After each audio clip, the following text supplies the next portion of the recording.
వెళ్ళిపోతుంది అంతా వెళ్ళిపోండి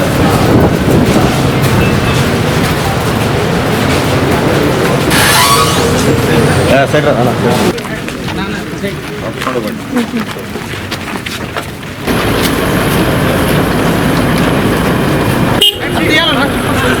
మేము ఇక్కడ వచ్చి పిన్నెల్లి రామకృష్ణ రెడ్డి గారిని చూస్తూ ఉన్నామంటే ఇది రెండోసారి.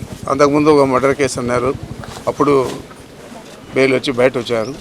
మరి మొన్న జరిగిన దీంట్లో ఇద్దరు కూడా చనిపోయిన అతను చంపిన వాళ్ళు అందరూ కూడా తెలుగుదేశం పార్టీ వారే, వాళ్ళందరూ కూడా ప్రత్యర్థులే రామకృష్ణ రెడ్డి గారికి.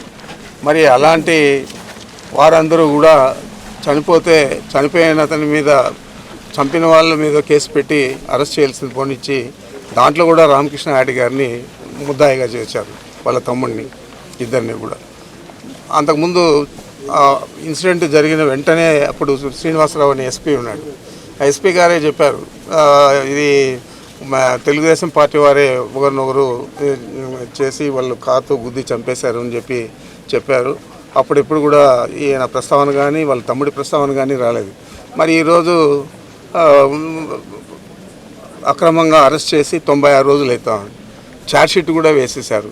మరి ఇంకా కూడా బెయిల్ రాకుండా అనేక రకాల ఇబ్బందులు గురి చేస్తూ ఉన్నారు ప్రభుత్వం తరఫున ఉన్న గవర్నమెంట్ లీడర్లు కానీ గవర్నమెంట్ అడ్వకేట్ జనరల్ కానీ అందరూ కూడా. మరి ఇంత దురదృష్టకరంగా ఒక సీనియర్ శాసనసభ్యుడిని అక్రమంగా అరెస్ట్ చేసేదే కాకుండా ఛార్జ్షీట్ వేసిన తర్వాత 90 రోజుల తర్వాత బెయిల్ ఇవ్వాల్సింది పోనిచ్చి 96 రోజులు అయితే కూడా ఈ రోజు వరకు కూడా ఆయన్ను అక్రమంగా నిర్బంధించారు. ఆరోగ్యం కూడా ఆయనకు బాగా క్షీణించింది. దాదాపు షుగర్ లెవెల్స్ అన్నీ ఎక్కువైపోయి 9 కేజీలు మనిషి తగ్గిపోవడం జరిగింది. మరి ఈ విధంగా అక్కడ సరైన ఫుడ్ ఇవన్నీ కూడా అందించలేక ఆరోగ్యం కూడా క్షీణించింది. మరి ఇలాంటి పరిస్థితుల్లో వారికి మద్దతుగా మేము ఈరోజు వచ్చి కలవడం జరిగింది. నేను తప్పకుండా ఇది ఒక దుశ్చర్యగా నేను చెప్తా ఉన్నాను.